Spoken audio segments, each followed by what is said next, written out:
हम लोग श्रीमद् भागवतम 5वें स्कंद के चौथे अध्याय के श्लोक संख्या 7 पर हम लोग चर्चा करेंगे। सो आप मेरे साथ दोहरा सकते हैं। ब्रह्मणो यः कुतो नाभेर् विप्रा मंगलपूजितः यस्य बर्हिषि यज्ञेशम् दर्शयामासुरोजसा।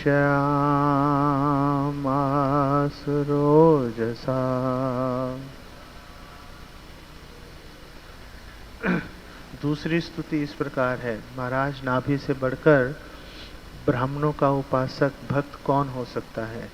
चूंकि राजा ने योग्य ब्राह्मणों को पूजा से पूर्णतः संतुष्ट कर दिया था, इसलिए अपने ब्रह्म तेज से उन्होंने महाराज नाभि को भगवान नारायण का साक्षात दर्शन करा दिया।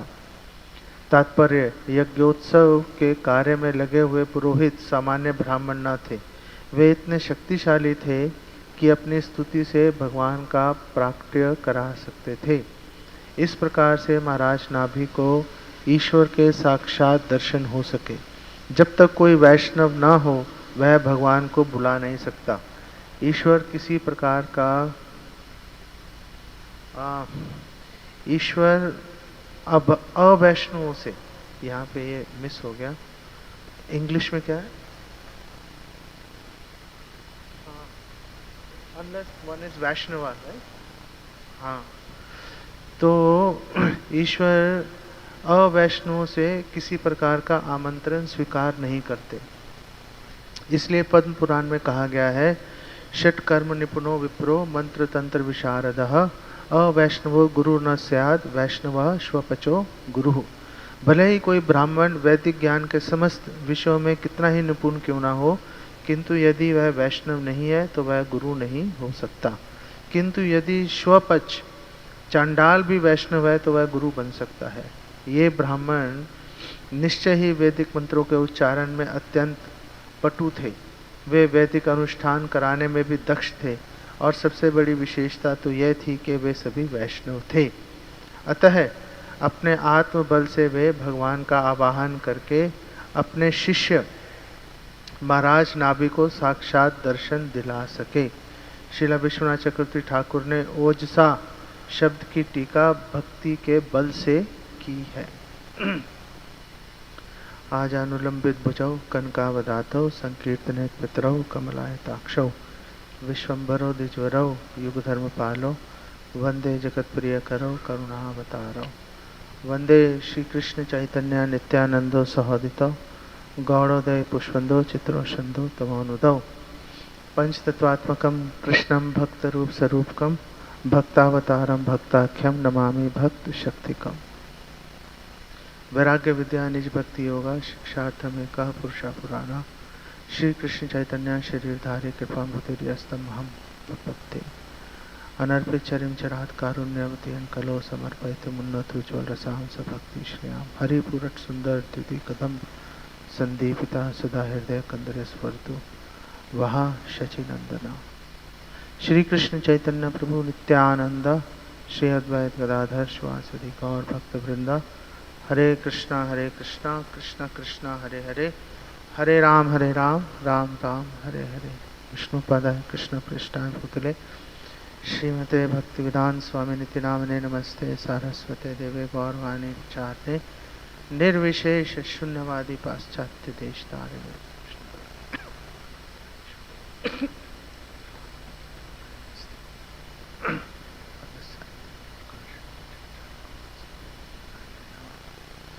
So I am very reluctant to speak in front of Sarvdik Prabhu. He is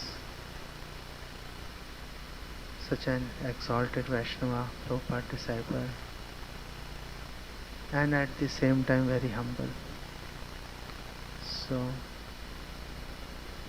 I beg forgiveness for all my deficiencies in advance, since I have no power to glorify, but by the power of your lotus feet, I may be able to speak something. So यहाँ पर महाराज नाभि का गुणगान किया जा रहा है और गुणगान के लायक भी हैं वो। तो महाराज नाभि ने अपनी पत्नी मेरू देवी समेत भगवान की उपासना की और ब्राह्मणों के मार्गदर्शन में उन्होंने अनेक प्रकार के यज्ञ किए और उन यज्ञों के प्रभाव से महाराज नाभि को भगवान नारायण के साक्षात दर्शन भी हुए। तो इसलिए यहाँ पर बताया गया है कि जो ब्राह्मण है उन्होंने अपने ब्रह्म तेज से, ओजसा, उससे महाराज नाभि को भगवान के दर्शन करा दिए। लेकिन यहाँ पर विचारणीय बात यह है कि वो जो ब्राह्मण है वो इस बात से बहुत गर्वित नहीं थे कि ओह प्लीज़ मोबाइल फ़ोन शांत कर दीजिए। तो वो कोई बहुत उनको गर्व नहीं था कि देखो हम तो भगवान के दर्शन करवा सकते हैं, हमारे में इतनी ताकत है। हाँ, एक्चुअली में अगर आप इससे पिछला अध्याय पढ़ो तो आप देखोगे कि वो बहुत शर्मिंदा थे, बहुत उनको शर्मिंदगी से वो भगवान को उन्होंने वेलकम भी किया और बार बार मन में ये सोच रहे थे कि उन्होंने भगवान की अच्छे से भगवान की सेवा या उपासना वो नहीं कर पाए। और श्रील प्रभुपाद ने अपने एक लेख में, एक प्रभुपाद ने काफ़ी पहले शुरुआत में ही एक लेख लिखा था कि decorations of the dead body. उसमें श्रील प्रभुपाद बोल रहे हैं कि जितना भी क्वालिटीज़ है किसी व्यक्ति में, कुछ भी है, अगर उसमें भक्ति और विनम्रता नहीं है तो वो उसी के समान है जैसे एक मृतक व्यक्ति के शरीर पर अनेक आभूषण डाल दो। किसी मरे हुए आदमी पे आप कितने आभूषण डाल दो, कितना ही उसको आप उसका श्रृंगार कर दो, फिर भी वो शोभा नहीं देते। इसी तरह से अगर विनम्रता नहीं है और 1 करोड़ क्वालिटीज़ हैं, भगवान आकर्षित नहीं होते। भगवान आकर्षित होंगे तो विनम्रता से आकर्षित होते हैं भगवान।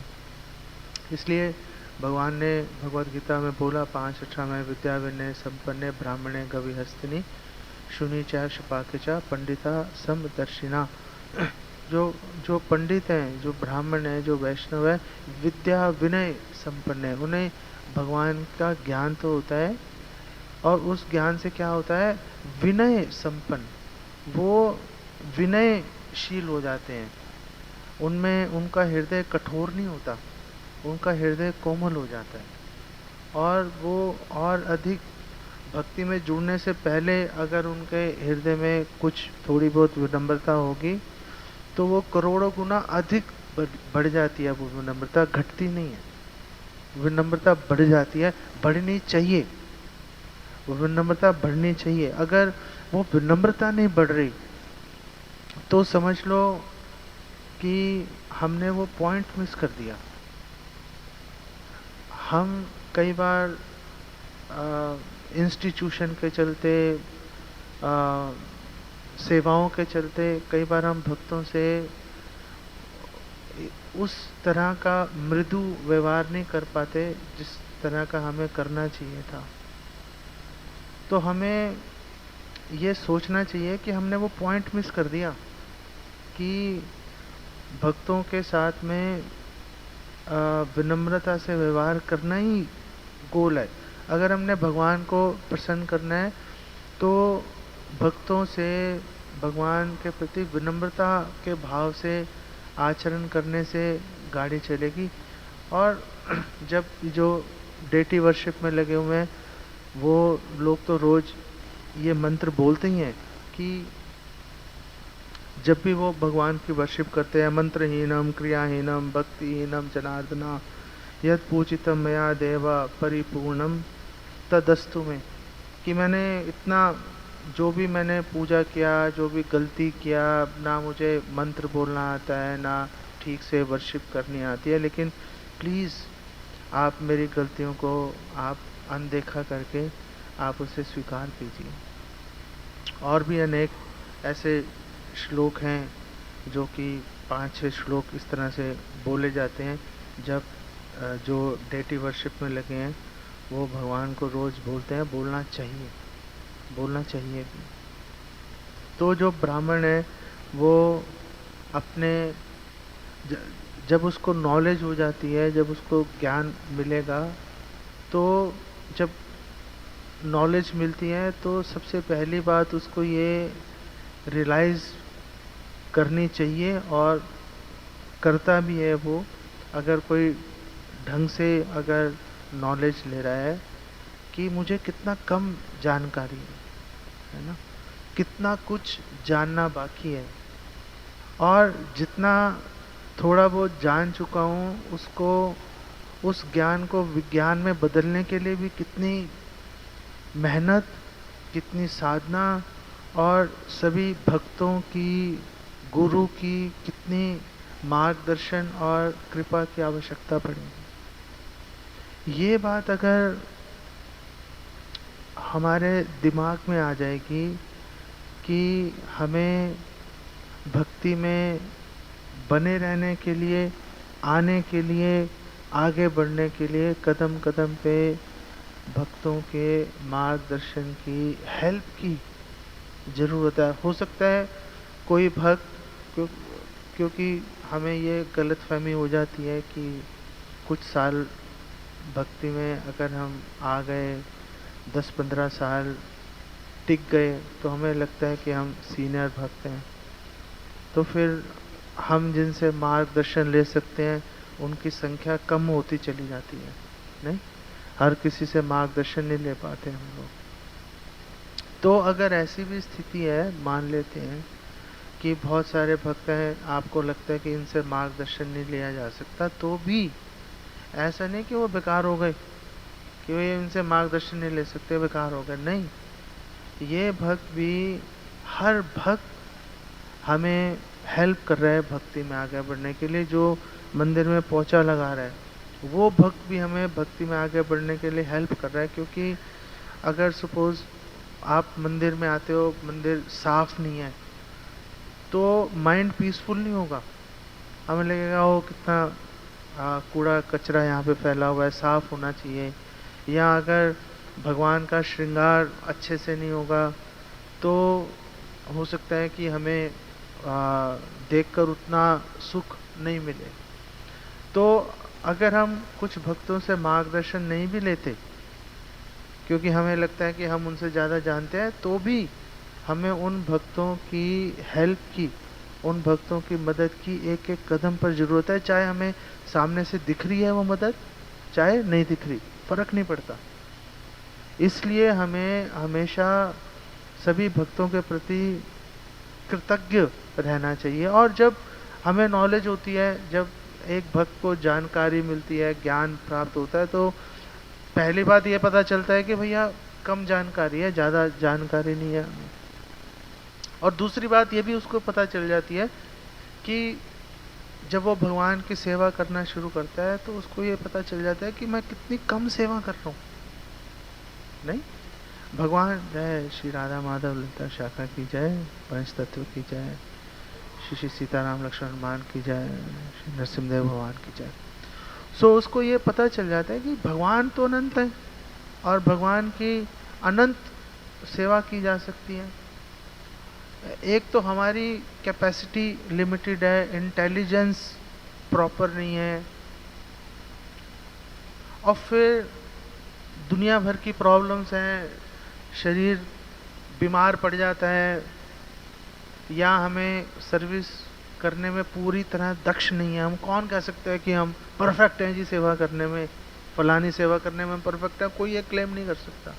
हर व्यक्ति को सीखने की, हर व्यक्ति को और अधिक अच्छे से सेवा करने के लिए ज़रूरत है ही, स्कोप है ही। तो जब एक भक्त सेवा में जुड़ता है तो उसको, अगर वो, अगेन मैं ये बोल रहा हूँ कि अगर वो अच्छे मार्गदर्शन में है, अच्छा मार्गदर्शन, प्रॉपर गाइडेंस, ये कीवर्ड है, ये कीवर्ड है। अगर अच्छा मार्गदर्शन है, वो ये बात समझ जाएगा कि मैं कितनी कम सेवा कर रहा हूँ, कितनी गलतियां कर रहा हूँ सेवा करने में, कितना स्कोप है मुझे अपनी सेवा में और अधिक सुधारने के लिए, अपनी सेवा बढ़ाने के लिए। तो जब ये रियलाइजेशन एक भक्त के हृदय में आएगी, तो फिर गर्व का, प्राइड का फिर स्कोप नहीं रहता। गर्व, अहंकार, रूखापन भक्तों के हृदय में तभी आएगा जब वो सोचेगा कि मेरे से बढ़िया सेवा तो कोई कर ही नहीं सकता, मैं तो इंडिस्पेंसेबल हूँ, मैं, मतलब मैं अगर नहीं होऊंगा तो पता नहीं मंदिर कैसे चलेगा। ये नहीं सोचते कि मंदिर राधा माधव चला रहे हैं भाई, आप थोड़ा ना चला रहे हो। ये बात समझना, ये इस ज्ञान को, इस विज्ञान को, इस रियलाइजेशन को हृदयंगम करना, अपने हृदय में लेके आना, वो बड़ी महत्वपूर्ण बात है। अगर वो बाई चांस आ जाए हमारे हृदय में, तो फिर हमारी गाड़ी आगे बढ़ जाएगी। इसीलिए जो ब्राह्मण है, हालांकि उनमें ये ताकत थी कि भगवान का आह्वान कर सकते थे कि हे भगवान आइए, आप प्लीज़ दर्शन दीजिए हमें भी और हमारे जजमान को भी, चाहे महाराज ना भी हो चाहे कोई भी हो, जिनको वो चाहेंगे दर्शन करवा देंगे। इसलिए बोला गया ना, कृष्ण से तुम्हार, कृष्ण दीते पार तुम्हारे शक्ति आँचे, कि वैष्णवों के बारे में बोला गया कि वैष्णव के पास में वो ताकत है कि वो भगवान कृष्ण को किसी को भी दे सकते हैं। क्यों दे सकते हैं? क्योंकि उनकी संपत्ति है, क्योंकि उनकी संपत्ति है। और श्रील प्रभुपाद बोलते हैं कि इसलिए ये बोला गया है कि वेदेषु दुर्लभम अदुर्लभम आहतो भक्तो, कि अध्ययन करने मात्र से भगवान की प्राप्ति करना बहुत मुश्किल है, लेकिन अगर हम अदुर्लभम आत्म भक्तों, लेकिन अगर भगवान के भक्तों की शरण लेंगे तो अनायास, बहुत ही सरलता से भगवान की प्राप्ति हो जाएगी। ये इस जानकारी के बावजूद जो ब्राह्मण है, हम देख रहे हैं तीसरे और चौथे अध्याय में कि वो कितने ग्लानि अपने हृदय में अनुभव कर रहे हैं कि हमने, मतलब भगवान की ठीक से पूजा नहीं की। और उनको इस बात का भी दुख था कि भगवान का आह्वान किया भी तो एक संतान की प्राप्ति के लिए आह्वान कर लिया, इस बात का भी उनके हृदय में दुख था उनको। ये तो ब्राह्मणों की बात हुई। अगर हम महाराज नाभि की बात करेंगे तो महाराज नाभि, ये जो श्लोक है 7वां और इससे पिछला श्लोक 6, ये दोनों श्लोक महाराज नाभि के गुणगान के लिए ही बोले गए कि महाराज नाभि का गुणगान कर रहे हैं। महाराज नाभि का गुणगान आखिर क्यों किया जा रहा है? ऐसा चलो अच्छे भक्त हैं, भगवान की पूजा में लगे थे, लेकिन वो ग्लोरियस हैं, वो महान हैं महाराज नाभि, क्योंकि उन्होंने वैष्णवों की, ब्राह्मणों की शरण ली। ब्रह्मण्योन्यः कुतः विप्रा, कि कहाँ पर है, कुतः नाभि, कि महाराज नाभि से बड़ा मतलब कहाँ पर है ब्राह्मणों का, वैष्णवों का सेवक। ब्राह्मणों का, वैष्णवों का सेवक बनना, ये महान बात है, ये महान बात है। भगवान भी कह रहे हैं ना कि मेरा भक्त, अगर कोई बोलता है कि मैं भगवान का भक्त हूँ, पता नहीं मेरी लिस्ट में उसका नाम मिलेगा नहीं मिलेगा, लेकिन अगर किसी ने यह बोल दिया कि मैं भगवान के भक्तों का भक्त हूँ, तो उसका नाम मेरी लिस्ट में जरूर मिलेगा। इसलिए चैतन्य महाप्रभु का भी ये बहुत प्रिय श्लोक था, गोपी भर्तुर पद कमले और दास दासानुदास, कि मैं गोपी भर्तुर, जो गोपियों के स्वामी कृष्ण हैं, उनके दासों के दासों के दास हूं। ये इस दासों का दास बनने से महिमा बढ़ती है, महिमा घटती नहीं है। अगर महिमा बढ़वानी है तो दासत्व की ओर जाना पड़ेगा, स्वामित्व की ओर जाने से बेसिकली बात नहीं बनेगी। जब हम विनम्रता की बात करते हैं, विनम्रता का मतलब वैष्णव को देख के दंडवत करना मात्र नहीं है, और प्रभु जी झुक के बात करना अकेली वो बात नहीं है। विनम्रता का मतलब है वैष्णव से मार्गदर्शन लेना। अगर आप वैष्णव से, गुरु से मार्गदर्शन नहीं ले रहे किसी भी कारण से, तो आपकी गिनती विनम्र भक्तों में आई एम सॉरी नहीं की जा सकती। अगर आप भक्तों से बार बार अलग अलग विषयों पर जिज्ञासा नहीं कर रहे, ये नहीं पूछ रहे कि मुझ में क्या कमी है, अब मुझे आगे कैसे बढ़ना चाहिए, अगर हम ये सवाल नहीं पूछ रहे, या हम ये नहीं पूछ रहे कि भगवान ने भागवतम के इस श्लोक में ये बात बोली है, लेकिन ये बात यहाँ से बात समझ नहीं आ रही, या इस श्लोक को जीवन में कैसे उतारूं, 1000 क्वेश्चन है पूछने के लिए। अगर हम वो सवाल अगर हम नहीं पूछ रहे, तो फिर विनम्र की कैटेगरी में आना बहुत मुश्किल है। फिर आप सोचते रहो, आप अपने मन में ये सोच सकते हो कि ओ हम तो बहुत हम्बल हैं, हम तो बहुत विनम्र हैं, लेकिन सच्चाई उससे बेसिकली कोसों दूर होगी। हृदय कठोर बन जाता है। जब हमें नॉलेज होती है तो नॉलेज से हृदय कठोर बनता है। जैसे बड़े बड़े डॉक्टर्स हैं, बड़े बड़े वकील हैं जो 5 लाख रुपए एक डेट का चार्ज करेंगे।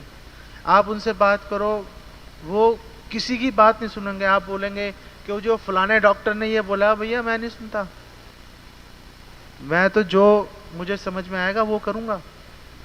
जो बड़े बड़े डॉक्टर हैं वो किसी दूसरे डॉक्टर की बात नहीं सुनते, बड़े बड़े वकील हैं किसी की बात नहीं सुनते। जब बहुत ज़्यादा नॉलेज आती है, हृदय कठोर हो जाता है, नहीं लेंगे मार्गदर्शन। लेकिन अगर हमने भक्ति में आके भगवत गीता, भागवतम, चैतन्य चरितामृत पढ़ा और उससे हमारा हृदय कठोर हो रहा है, तो इसका मतलब हम ठीक से हम पढ़ नहीं पा रहे हैं, समझ नहीं पा रहे हैं हम ठीक से। जैसे महाराज नाभि की ग्लोरिफिकेशन हो रही है, जैसे महाराज नाभि जो है वो उनकी गुणगान में साधु संति श्लोक लिख रहे हैं। ये जो श्लोक है ये साधुओं ने लिखा है उनकी महिमा के अंदर। ऐसा नहीं है कि किसी को बुला के लिखवा दिए, साधुओं ने ये श्लोक बोले, दोनों श्लोक, छठा और सातवां। भगवान कृष्ण भी भगवत गीता में कह रहे हैं 4:34 में, तद्विधि प्रणिपातेन परिप्रश्नेन सेवया उपदेक्षन्ति ते ज्ञानम ज्ञानिनस्तत्त्वदर्शिनः।